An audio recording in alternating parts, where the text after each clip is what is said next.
40 years, 40 WrestleManias, and this week I'm gonna rank them. All of them, from the worst to the best. Hey, no time for small talk. If I take any longer to get started, I'm gonna have to throw 41 in there. For now, just like, subscribe, and share the video. Let's begin. Number 40, WrestleMania 32. Though it may not be the worst in terms of match quality, 32 whiffed in a major way when it came to delivering on expectations.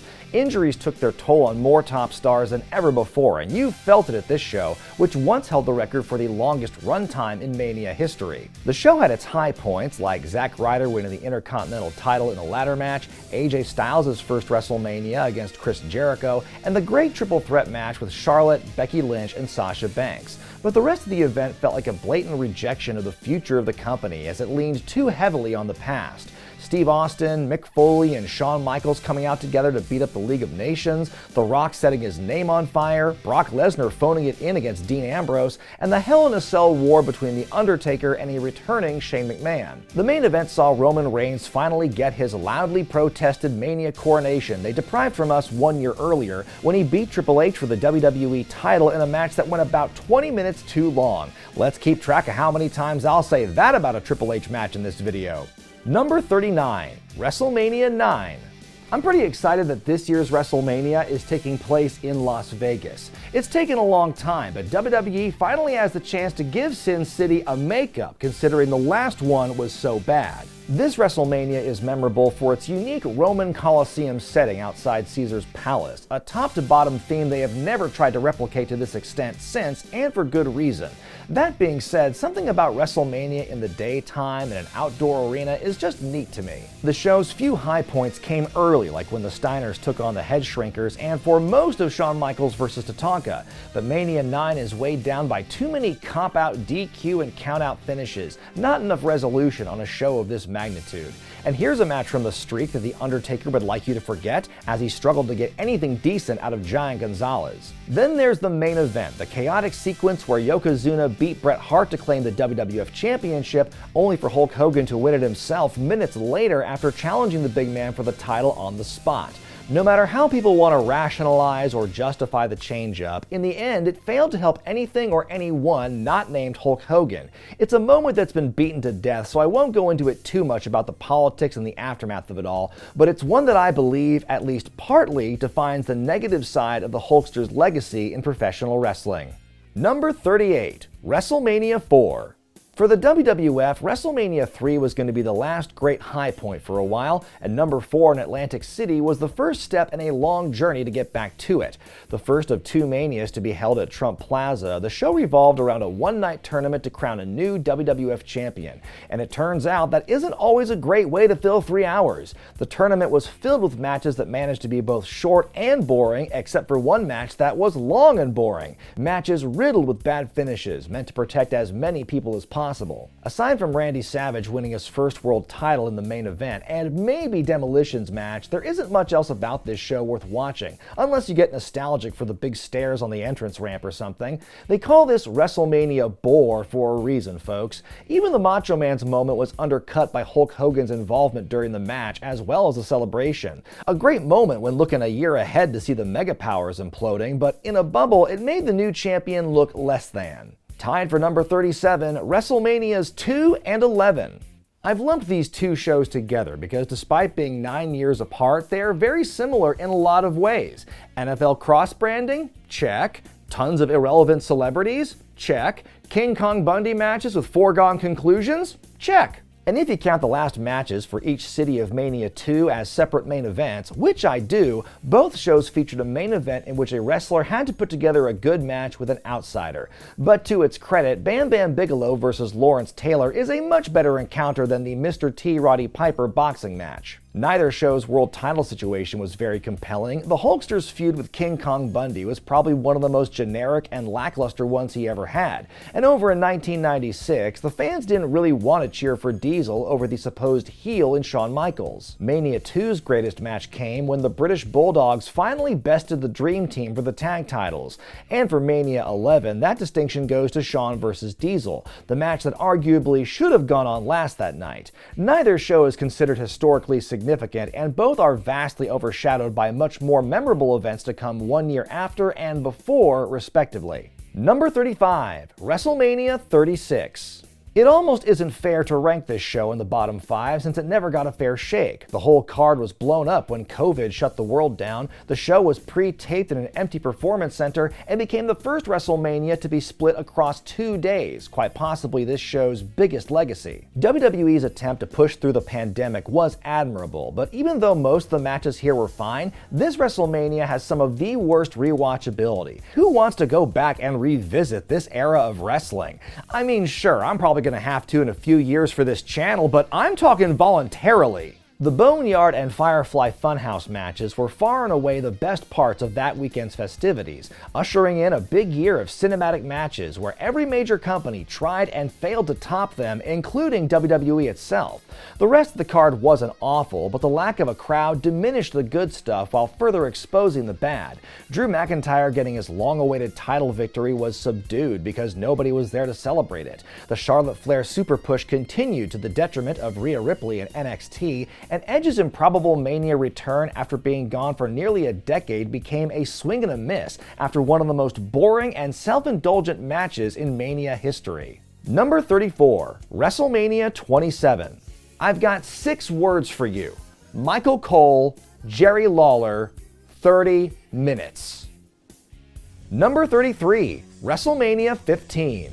The Attitude Era. Really engaging television, really crap WrestleManias. 1999 was the peak of the Vince Russo era in the WWF, and for better or for worse, the Ragin' Climax truly embodied his booking style. Steve Austin and The Rock delivered a stellar main event that helped cement them as the top 2 guys in the company, and Shane McMahon set off a career of big matches on big stages by beating X-Pac to retain the European title, thanks to the shocking betrayal by Triple H in China. The rest of the show is an overbooked mess full of bad finishes. The hardcore and intercontinental title storylines were switched up at the last minute just for funsies. We saw a crushing end to the Brawl for All debacle and Bart Gunn's US career, a tag title match with no build, the first of Big Show's many face and heel turns, and the beginning of the end of the Sable experiment. It's not quite the most raw on steroids edition of Mania ever though, as that honor goes to number 32. WrestleMania 2000. Officially the 16th installment of the annual event, Mania 2000 holds the unique distinction of being the only one to feature no straight-up one-on-one matches, with the exception of Terry versus the Cat. So, you know, progress. The Triangle Ladder match with Edge and Christian, the Hardys, and the Dudleys, the match that would lead to the birth of TLC, tore the house down that night in Anaheim, easily one of the most memorable moments of an otherwise forgettable show. When a triple threat with Chris Jericho, Chris Benoit, and Kurt Angle fails to wow the crowd, you know a show has problems. The apex of McMahon family infighting collided with an overbooked WWF title picture, and instead of creating a huge moment with The Rock's victory, they went with Triple H leaving as champion, the first time a heel stood tall at the end of a WrestleMania. The show was a step up from 15 the previous year, but it still lacked significance. I would argue that the shows on either side of this one, No Way Out and Backlash, were much stronger pay-per-views. It's safe to say that WrestleMania 2000 was a much better video game than it was an actual WrestleMania. Number 31, WrestleMania 13.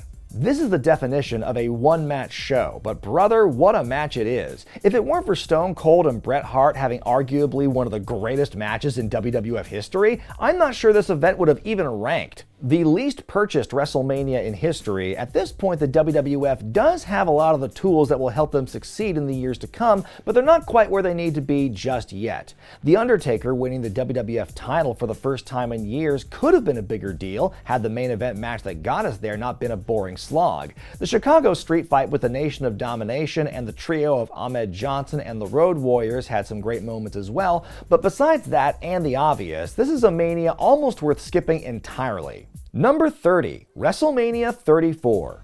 Much like in Dallas 2 years prior, Mania 34 in New Orleans was an event filled with a lot of unrealized promise.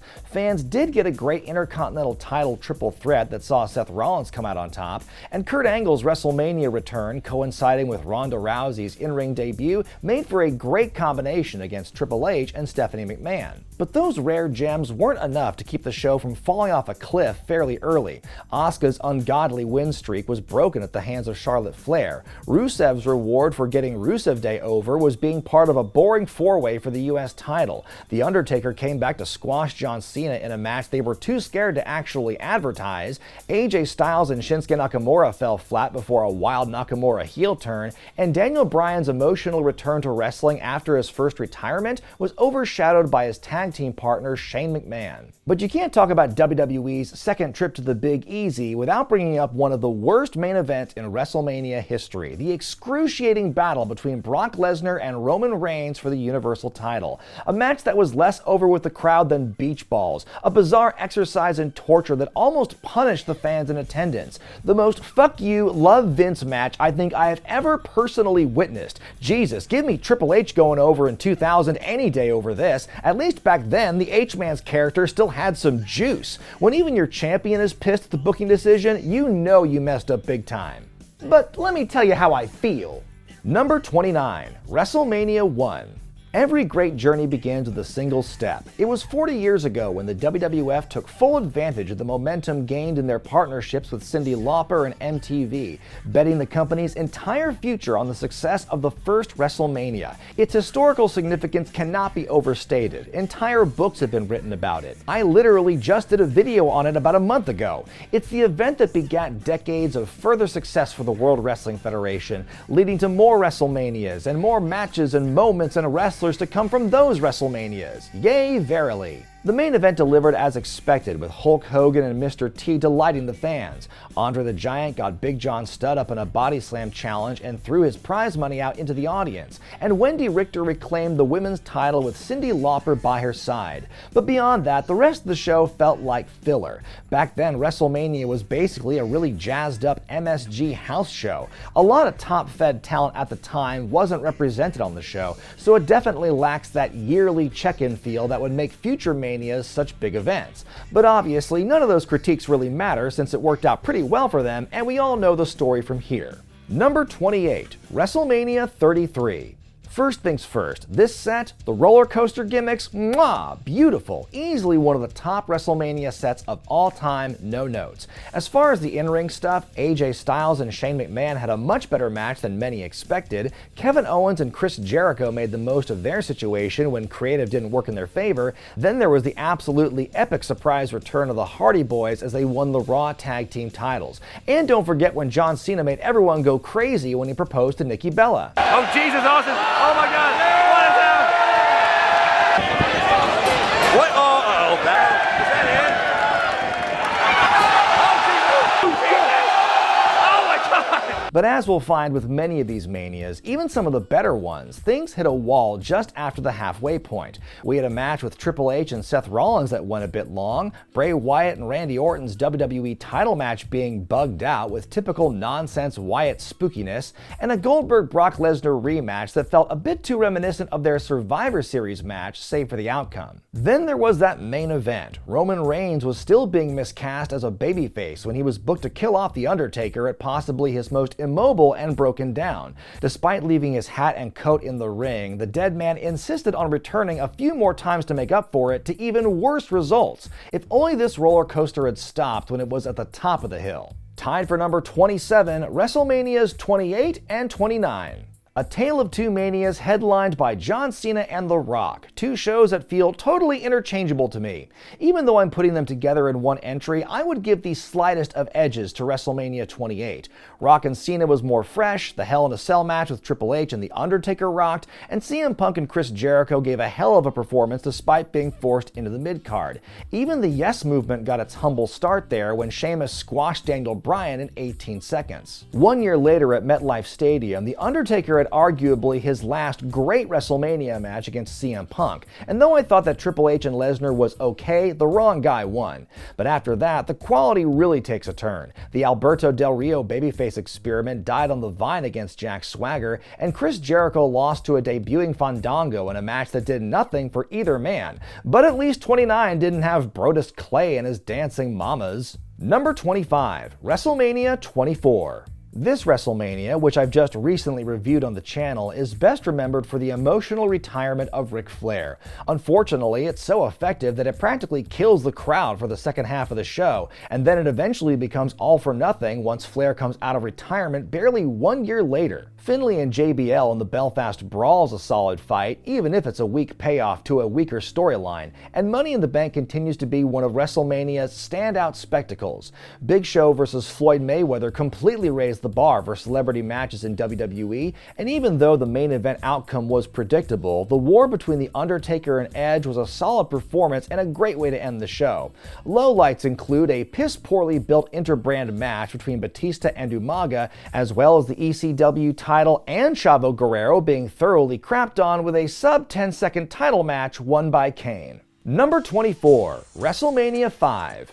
The second of two shows to emanate from Atlantic City, Mania 5 had one of the biggest marquee matches in history, elevated by one of the best long-term storylines ever crafted. The Mega Powers did indeed explode in dramatic fashion, even if the outcome was somewhat predictable. Not the worst effort for either man at a WrestleMania, but not their best either. Other highlights included Rick Rude's crowning moment in the WWF, beating the formerly unbeaten Ultimate Warrior for the Intercontinental title, Roddy Piper embarrassing both Brother Love and Morton Downey Jr., Demolition putting Mr. Fuji and the Powers of Pain to rest, the Red Rooster destroying Bobby Heenan, and Rick Martel dramatically walking away from Tito Santana. Even though WrestleMania 5 was a huge financial success, it was a critical failure with a bloated card and lots of filler segments in front of a mostly apathetic crowd, the better seats reserved for high rollers who didn't necessarily care about pro wrestling but couldn't say no to free tickets. Number 23, WrestleMania 14. Sometimes in wrestling, the big thing that happened is so big, it doesn't really matter how we got there. Sure, Shawn Michaels passing the torch to Steve Austin was somewhat underwhelming due to Shawn's injury and attitude, but even a hurt HBK going through the motions is better than most other wrestlers in good health. Either way, the Austin era began on that night with some help from Mike Tyson, officially setting one of wrestling's biggest boom periods into high gear. After 5 years of desperately trying to escape the shadow of Hulkamania, the WWF finally succeeded. The show was a fun little time capsule of a wrestling company about to explode. As I mentioned in the Mania 13 entry, most of the puzzle pieces were there, just not in their final places yet. So there was a lot of interesting transitionary content en route to the official start of the Attitude Era. That mixed tag match with Mark Merrow and Sable versus Goldust and Luna is an unexpected delight. The Funker and Cactus Jack won the tag titles in a dumpster match, and we also got the epic first encounter between The Undertaker and Kane. WrestleMania 14 may not be the best Mania, but it is one of the most definitive statements in company history. Number 22, WrestleMania 25. History often considers this another one-match Mania, and even though Shawn Michaels vs. The Undertaker blows everything else from the night out of the water, that's not entirely accurate. CM Punk's second straight Money in the Bank victory was the end of a truly bonkers ladder match. Matt and Jeff Hardy delivered on their brother versus brother encounter. The WWE title match with John Cena, Edge, and The Big Show was good, despite it being wrapped around a cringy love triangle involving Vicky Guerrero, and seeing Ricky Steamboat throw those chops and arm drags for the first time in more than a decade was like seeing Yoda bust out the lightsaber for the first time in Episode 2. Just pure magic on my screen. However, there are two large albatrosses weighing this ship down, one of which wore a wig, won the Women's Battle Royal, and called himself Santina Marella, the other being the main event match with Triple H and Randy Orton, a match with massive build and ending in a massive letdown. What should have been an ultra-violent affair blowing off a deeply personal feud was an agonizingly slow and relatively clean match, as the fans in attendance were begging for someone to come along and make things interesting. The H-Man avenged his in-laws against the Apex Predator, and he only had to cheat to do it. What a babyface. Number 21, WrestleMania 35. I remember this WrestleMania well because I was there. It was the most recent one to take place in the New York, New Jersey area, and the last one to take place in a single night, which means it was also the last one to go way too long. First of all, Kofi Mania, an all-time moment, plain and simple. What a thing to witness in person. Kofi Kingston beating Daniel Bryan to become the first African-born WWE champion. That ovation, that celebration in the ring, it was beautiful. Elsewhere on the card, Seth Rollins beat Brock Lesnar in quick fashion to win the Big Red Belt. Roman Reigns made his return to the ring after his leukemia went into remission to beat Drew McIntyre. And Ronda Rousey, Charlotte Flair, and Becky Lynch made history by being the first ladies to main event the granddaddy of them all. But just because they made history doesn't mean it was good. The women's main event felt like 3 different matches in one, leading to awkward moments and a botched finish that was so obvious it almost felt like an angle. The Triple H Mania curse reared its ugly head once again with his long and overwrought grudge match with Batista, who came back for one more ride before officially retiring from competition.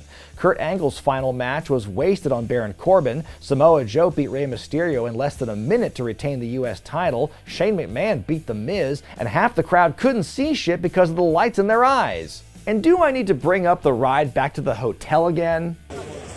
Yay, WrestleMania! Okay, we're officially at the halfway point in this countdown. What do you think so far, and what are your rankings for WrestleManias? Let me know in the comment section below if you have the time to post it all in one list. Number 20, WrestleMania 12. The new generation offered quite the mixed bag of results for the WWF.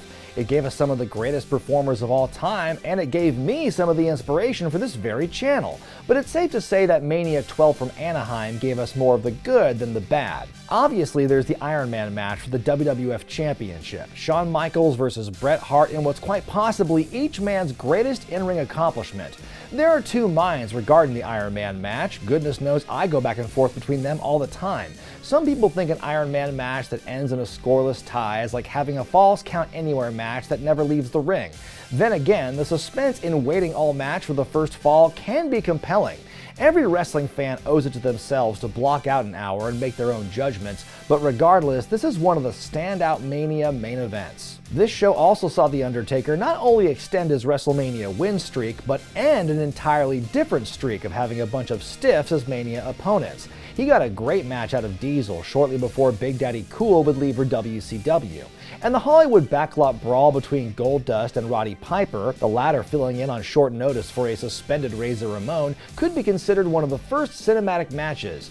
After that, nothing on the card could be considered truly awful unless your last name is Levesque. It's crazy how much the balance of power in professional wrestling shifts just months after this pay-per-view once the NWO gets together, but at this show, the Federation performed well in a rebuilding year.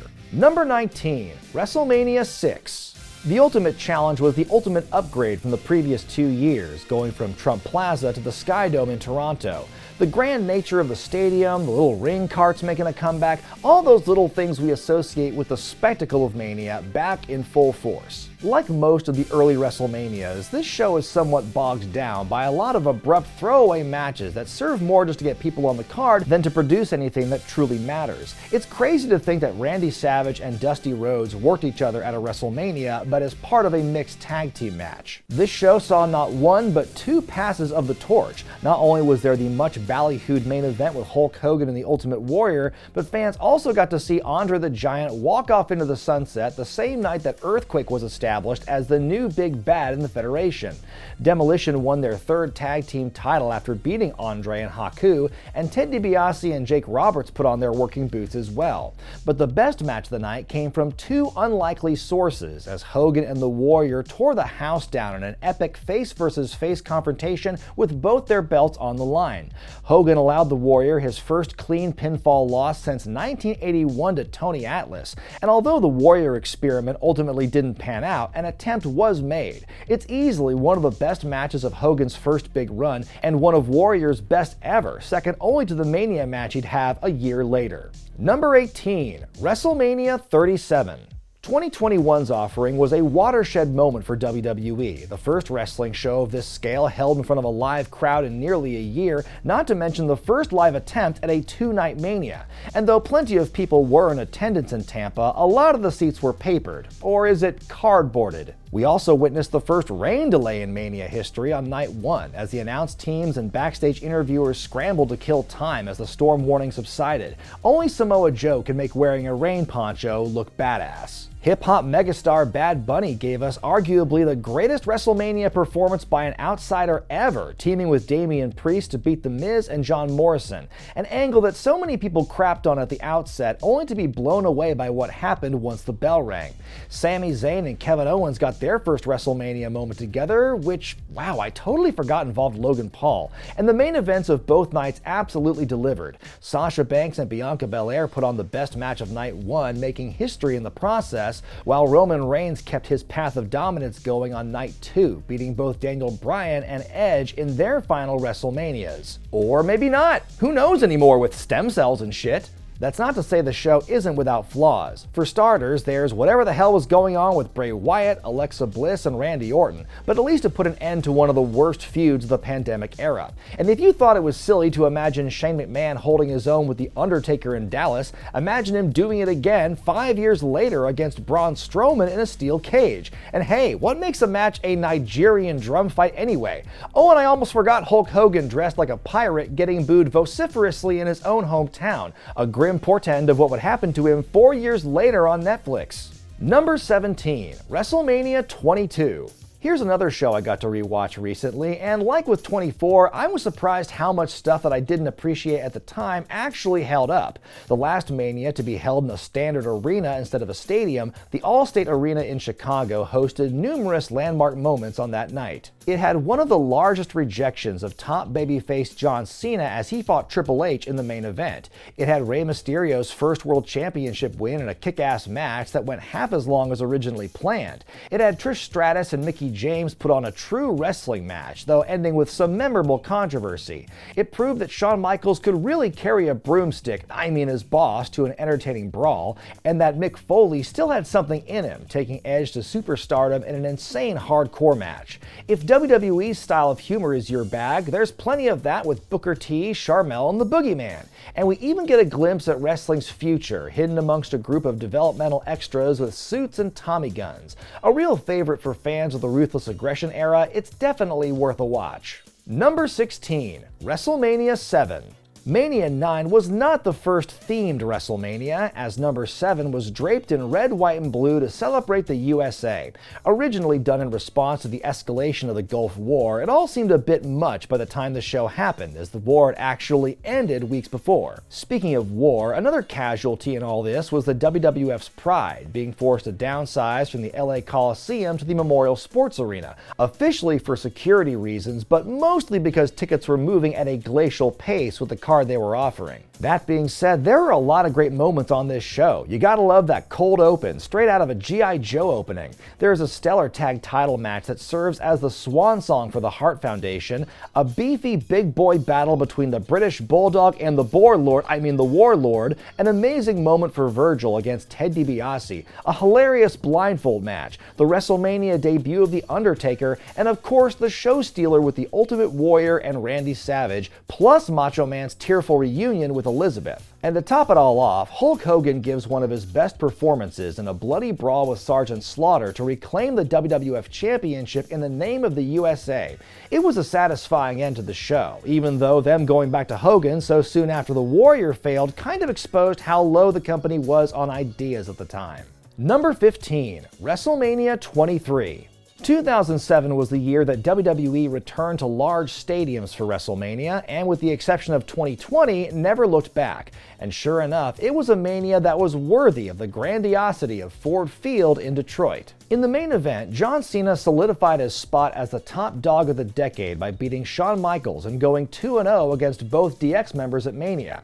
The Undertaker kicked off his Renaissance era by beating Batista for the World Heavyweight title in one of his best WrestleMania matches. And Mr. Kennedy winning Money in the Bank felt like a sign of great things to come, but oh how wrong we were. Then of course there's the true draw of the event, the Battle of the Billionaires, as Vince McMahon and Donald Trump chose Umaga and Bobby Lashley as their proxies in a war to see who got to keep their hair. The match itself does nothing for me, but the future US president tackling then shaving the head of McMahon is an incredible sight. And speaking of incredible sights, how about that stunner afterward? But the show was wildly inconsistent in quality, as it constantly fluctuated between a good match and a bad match. How about Kane versus the Great Great Khali, or a rushed and lackluster battle between ECW originals and the New Breed. Hey, who wants to see Child Steve Austin? Number 14, WrestleMania 8. This might be the most lopsided WrestleMania ever in terms of booking, but the first half of the show is so great, if they stack things a little bit differently, this would be ranked much higher. On a card that helped solidify The Undertaker's babyface status while Shawn Michaels emerged as the new heel to watch, the two big title matches were fantastic bloody fights. Roddy Piper ended his second run in the company by elevating Bret Hart in their match for the Intercontinental Championship. Then in the first of, quote, two main events, Randy Savage beat Ric Flair for the WWF title and defended Elizabeth's honor in a fantastic match, 1 year after his career had supposedly ended at Mania 7. Had the show ended there, it could have been one of the greatest Manias ever. But then after a so-so match with Tatanka and Rick Martel and a tag title match ending in a countout, we had the real main event of Hulk Hogan's pseudo-retirement match against Sid Justice, one of the worst Mania main events ever.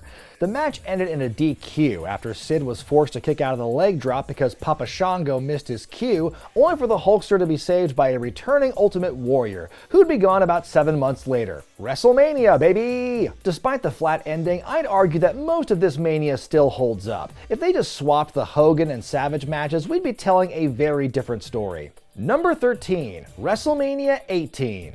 After being gone for 9 years, the man who put WrestleMania on the map returned to the WWF, and we got a match for the ages when Hollywood Hogan battled The Rock. The match is not a technical masterpiece, but the aura and electricity surrounding it was unlike anything else, almost unmatched anywhere in history. The fans knew they were seeing something special, and in the same building where Hogan lost to the Ultimate Warrior 12 years earlier, he did the same for The Rock in another shoulda-gone-on last moment. But Hogan wasn't the only old-timer who stole the show, as Ric Flair pulled one out against The Undertaker, one of the dead man's best performances in years, complete with an Arn Anderson cameo. The win brought Taker's streak to 10-0, and to my knowledge, is the first time they really made the streak a thing. Other highlights for the show included Kane versus Kurt Angle, one of Kurt's worst Mania matches, but one of Kane's best, as well as an entertaining hardcore title chase woven throughout the pay-per-view. Sadly, this is also where Steve Austin considers his match with Scott Hall a demotion, and sure wrestles like it, and Booker T fights Edge because he lost out on a Japanese shampoo commercial. If you can believe it, Booker's overall WrestleMania history does not get better over time. As a standalone match, the main event of Chris Jericho versus Triple H for the undisputed title was fine, but couldn't hold a candle to the Hogan Rock match in terms of fan interest.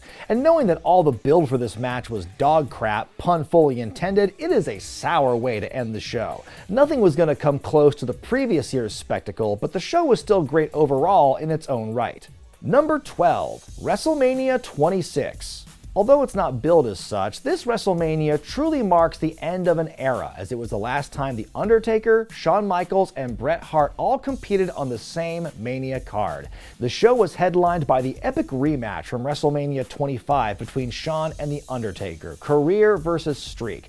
I am constantly at odds with myself as to wondering which match is better, but in reality, they're both incredible and they don't really need to be compared. This is simply one of the best Mania main events of all time. Mania 26 had all sorts of heavy hitters. CM Punk versus Rey Mysterio was great, John Cena and Batista had a terrific match a couple of months before Bats walked away from the business, and Edge versus Chris Jericho was a good match, even though some fans weren't buying Edge's unearned babyface turn. In fact, one of the only real knocks I can give this show is the long-awaited battle between Mr. McMahon and Bret Hart. Great idea on paper, real weak in execution, going entirely too long, but I hope at least the Hitman got something out of it.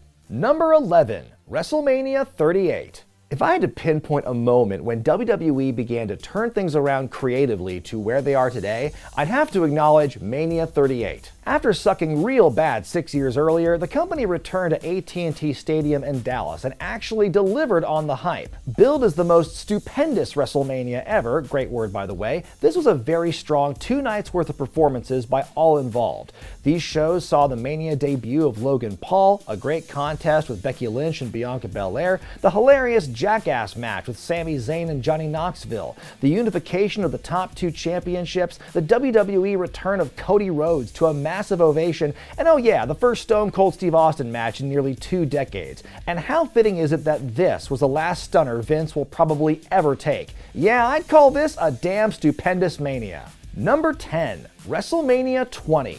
It all began again on this night in Madison Square Garden, a return to tradition as WWE presented the 20th installment of its biggest show. Things were clicking on most, if not all cylinders from beginning to end, like in the opener when John Cena upended the Big Show to claim the US title, his first gold in the company. We saw Trish Stratus turn heel and break our hearts, Molly Holly getting her head shaved at the hands of Victoria, an iconic return of the Dead Man, and that badass look of the city of New York on fire for Kane's entrance. There were some low points on the show, like the nearly identical tag team title matches or the handicap match that saw Mick Foley and The Rock reunite to take on Evolution. The match wasn't amazing, but Foley and Orton more than made up for it a month later. Then, of course, there was one of the worst Mania matches ever in Brock Lesnar vs. Goldberg. Their dual departure from WWE was awkward but memorable as the fans at MSG didn't want to give them the time of day. But those moments couldn't detract from the overall sense of happiness felt after watching this show. Seeing Eddie Guerrero beat Kurt Angle in an incredible match to retain the WWE title. Seeing Chris Benoit do the improbable and win the world title. Then that most beautiful turned tragic image in WrestleMania history at the end. Tainted ending or not, it's a show that greatly exceeded the expectations of turning another decade older. Number 9. WrestleMania 31. The first West Coast Mania in a decade, this show proved that even if the company is in a bad creative slump, they can still pull off just enough cool tricks to stick with fans forever. By 2015, the fans had decided they'd had quite enough of Roman Reigns, thank you very much, but despite that rejection, the company pushed forward, and it seemed all but certain that the big dog was going to walk away the WWE champion in Santa Clara. The match tried to get Roman over as a tough-as-nails babyface by having Brock beat the crap out of him, which just seemed to delight the fans instead. Then when all looked lost, the company saved the day by having Seth Rollins cash in his Money in the Bank briefcase, a Mania first, and escape Levi's Stadium with the title. It was an absolutely wild and unexpected end to a main event that may have very well turned riotous if it went as planned. But the show's greatness doesn't end there. We saw the coolest RKO ever, Daniel Bryan winning the Intercontinental title in a ladder match, and John Cena's transition into a supporting role in his match against Rusev and his tank. Sting making his WrestleMania debut was cool, but as has been discussed many times on this channel, boy did they cock that up. It's bad enough they framed the whole thing as some final chapter in the war between WWE and WCW, or that they had all those nonsensical run-ins by members of DX and the NWO, but then they had to go and make Sting lose, then shake Triple H's hand. Why not just take him out back and shoot him while you're at it? Besides that, the only other real knock against Mania 31 was The Undertaker vs. Bray Wyatt, a rebound match for the Dead Man, resulting in another high-profile loss that Bray did not need. But these are minor gripes against what is otherwise a fantastic overall show. Alright, we have finally made it to my picks for the top 8 best WrestleManias of all time. You've made it this far in the countdown. What do you think's taking the top spot? Let me know in the comments. Number 8. WrestleMania 21.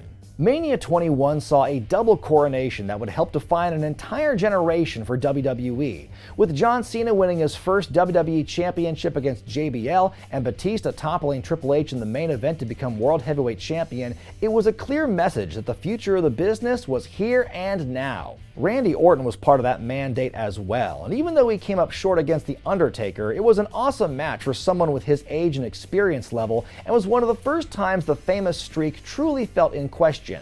Mania 21 gave us the first ever Money in the Bank ladder match, now a major staple of WWE booking and the match that put Edge on the path to immortality. An absolute dream match with Kurt Angle and Shawn Michaels, and Eddie Guerrero and Rey Mysterio getting a WrestleMania moment against each other. There was the sumo match too, but you gotta get up and pee sometime. When WrestleMania went Hollywood, WWE swung for the fences and gave fans a boffo performance that is not to be missed. Number 7. WrestleMania 3. It's the defining moment of 80s wrestling, the summation of all the efforts Vince McMahon and the WWF had made in the previous 3 years, and the first time they truly captured the look, the feel, and the grandeur of WrestleMania as we recognize it today. WWE has made millions, nay billions of dollars on the strength of this image alone, the sight of Hulk Hogan body slamming Andre the Giant on the way to retaining the championship. It's the most important piece of lore in company history. The match itself isn't all that pretty, but it's the moments that count, and honestly, there aren't too many bigger than that. But if that's not enough, WrestleMania 3 also has the first great Mania match of all time, as Ricky Steamboat gained a measure of revenge against Randy Savage to win the Intercontinental title. Roddy Piper gave fans his farewell to the Federation, for the time being at least. Brutus Beefcake embraced his inner barber, the Honky Tonk Man began his streak of upset victories over Jake Roberts, and the rest of the card is a who's who of 80s territorial wrestling stars. If you consider yourself a fan or a student of the game, WrestleMania 3 is appointment viewing, way more than just the slam heard around the world. Number 6. WrestleMania 10. Sometimes all a show needs is a couple of instant classics to put it near the top of the list, and Mania 10 is one of those shows. The WWF returned to Madison Square Garden to celebrate a decade of WrestleMania, and even though the company was about to sink into the deepest lurch in its history, they rallied to create a captivating event. The show delivered not one, but two classic WWF matches, the sibling rivalry to end all sibling rivalries, as Owen Hart shocked the world by beating his brother Bret in the opener. Then there's the ladder match with Shawn Michaels and Razor Ramon. It was an unreal spectacle for the time and created the blueprint for the match type that is still followed today. Then to close things out, Bret won the title back off Yokozuna in the main event, wiping away the stain of Mania 9, and Randy Savage wrapped up his WrestleMania career with a fun, if awkward, last man standing match against Crush. Sadly, the rest of the card doesn't hold up as well, but with a couple of the all-time best and most influential matches carrying the load, we can let Adam Bomb vs. Earthquake and the tag title match slide. Number 5. WrestleMania 39. A funny thing happened on the way to WrestleMania 39. Vince McMahon got ousted from the company the first time, Triple H took over the book, and what do you know? Things improved drastically. Despite reports that Vinnie Mac was present for the two-night event as the Endeavor purchase was imminent, this show definitely felt more like Paul Levesque's vision than his. Things just hit differently. They felt like they were truly moving in the right direction, and that feeling reached a crescendo over this weekend. Rey and Dominic Mysterio had a father versus son match that was so good, the company seems to want to never have Dom wrestle like that again. Gunther, Sheamus, and Drew McIntyre beat the snot out of each other. Charlotte and Rhea Ripley had arguably the best women's match in Mania history, and Snoop Dogg saved the day after Shane McMahon made a surprise return to fight The Miz, only to immediately tear his quad. Even the seemingly throwaway multi-man tag team match kicked all kinds of ass. Night 1's main event saw Kevin Owens and Sami Zayn beat the Usos to win the tag team titles in an emotional moment, and in a shocking result that now makes a lot more sense in hindsight, Roman Reigns retained the WWE Universal Championship over Cody Rhodes. Sure, there were some lull points like the Hell in a Cell match with Edge and Finn Balor, and Brock Lesnar being wasted on Omos, but at this point we're looking for things to criticize. This is an epic Mania that holds a special place for me and the rest of the Wregret crew who saw it live. Number 4. WrestleMania 30. There's something about these WrestleManias ending in 0 that causes WWE to put the bullshit aside for 1 to 2 nights and just deliver an epic spectacle for the fans to go home happy. And that's exactly what happened when they debuted in the Superdome. It damn near took a fan revolt for WWE to change their tune regarding Daniel Bryan, as the original plan of Randy Orton versus a returning Batista was not something the people wanted. Then when CM Punk left the company in dramatic fashion after the 2014 Royal Rumble, they had no choice but to give the fans something they would actually cheer for. Bryan had an arduous and cathartic one-night journey for the ages. He and Triple H gave Bret and Owen a run for their money in terms of great show openers, before defying all the odds in the main event to win the WWE title. Much in the same vein as in WrestleManias 10 and 20, the scrappy technical fan favorite stood tall in the end, rewarded for his hard work and his ability to get over in spite of a system working at least somewhat against him. Cesaro scored an impressive victory in the first ever Andre the Giant Memorial Battle Royal, even if it didn't end up amounting to much. The Shield got one final decisive Mania win as a unit, the wrong guy won between Bray Wyatt and John Cena, and whether you agreed with it or not, the end of The Undertaker's WrestleMania streak was a top moment, the impact of which will likely never be replicated. It's just too bad he got his bell rung early in the match and worked most of it while on Dream Street. From the moment 3 of the all-time biggest stars in company history graced the ring, to when Daniel Bryan earned the ultimate validation, the 30th edition of WrestleMania will go down as one of the best they've ever done. And speaking of awesome manias ending in 0, number 3, WrestleMania 40. This show is only 1 year old, but I can confidently state, when comparing it to other WrestleManias in the past, looking at things like star power, exciting moments, booking decisions, overall match quality, few can compare to this big event in Philadelphia. Despite it being chilly in Philly on night one, the action was hot. Rhea Ripley further established herself as top gal by defeating Becky Lynch. The tag team titles were unnecessarily split between shows again, but at least the ladder match to crown them was fun. Sami Zayn pulled out the top rope brainbuster to finally beat Gunther and break his record IC title reign, and while the first main event wasn't terrible, you could tell that everyone involved was playing it safe to avoid hurting each other. Night 2, meanwhile, knocked it out of the park. After Seth Rollins put in his second valiant performance of the weekend while working through an injury, Drew McIntyre won the world title and held it for all of a few minutes before Damian Priest pulled off the second ever Mania cash-in. Bayley defeated Io Sky for the women's title in an awesome match, and in a bout that will live in WWE lore for a long time, Cody Rhodes finished his story and finally beat Roman Reigns, ending his near 4-year reign atop WWE once and for all. This being the first one of the Paul Levesque era, WrestleMania 40 had a lot to live up to and a lot of expectations to meet. Building off the momentum that began at Mania 39, WWE produced a really fun weekend of matches and outcomes that were definitely worth the wait. Well, here we are, the final two. By this point, you probably know which ones are going to be in the top 2 spots. All that's left to decide is the order. Here we go. Number 2, WrestleMania 17. This one is usually at the top of everyone's list, and it certainly deserves it. It's long been considered the climax of the Attitude Era, the finish line for the great wrestling boom of the late 90s. And it ain't just nostalgia talking, people back then thought it was great too. How many other shows feature 5 amazing matches with current and future legends? There was the finale of the great tag team feud between Edge and Christian, the Hardys and the Dudleys with TLC 2, the first of several great one-on-one outings with Chris Benoit and Kurt Angle, the first of 3 Mania showdowns between The Undertaker and Triple H, and some of the best rope opera you will ever see, the family fracas between Vince, Shane, the rest of the McMahons, and a scorned Trish Stratus. Then of course there's the second match of the Austin Rock WrestleMania rivalry, the Empire Strikes Back of the trilogy, if you will. The Texas Rattlesnake did the unthinkable and joined forces with Satan himself in Vince McMahon, a creative decision that was looked at poorly after the passage of time. By which I mean like 30 seconds. But who cares? We got all that other great stuff, plus a chaotic hardcore title triple threat match and the gimmick battle royal. What more could you ask for?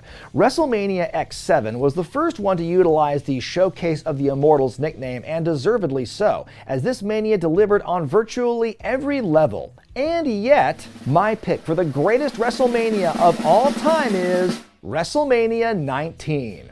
I mean, would you have expected anything less? In my opinion, it kicked as much ass as 17, plus I was there. It was my first live WrestleMania. Hey, it's my list. Despite the commercial failure of the event, earning just a bit more than a paltry 500,000 pay-per-view buys, I will die on the hill that WrestleMania 19 in Seattle is a near-perfect show, the golden bridge between the Attitude and Ruthless Aggression eras. It was the first Mania under the WWE banner, the first to showcase the brand split, and a show that did an amazing job on capitalizing on the past without cannibalizing the future. Brock Lesnar and Kurt Angle both managed to cheat death in their main event match for the WWE title. Angle went against doctor's orders to wrestle with a broken neck, while Lesnar nearly broke his own with a botched shooting star press attempt. But even all that couldn't stop this from being one of the most dramatic and intense main events in the show's history. Meanwhile, Shawn Michaels earned his Mr. WrestleMania nickname after a 5-year layoff by having the match of the night with a man who'd go on to become one of his greatest rivals in Chris Jericho.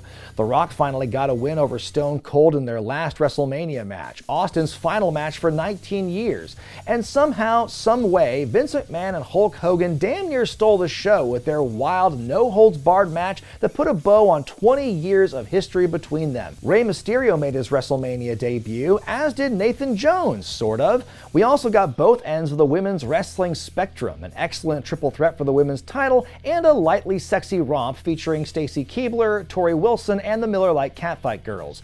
And of course, we'd be remiss if we didn't mention Triple H embarrassing Booker T in their world title match, taking nearly 30 seconds to get the winning pinfall after hitting the pedigree. But to be fair, Limp Bizkit also performed a couple of times, so I guess it all comes out in the wash. To this day, I'll never forget the feeling of being in the crowd for my first WrestleMania, how it made everything bigger and more exciting, more epic. It may come off as a bit biased, but I would put 19 up against 17 any day of the week and twice on Sundays. It's an underrated classic with great match after great match. It features some of the absolute best and holds up extremely well. And I was there. That's why it's my pick for the best WrestleMania of all time.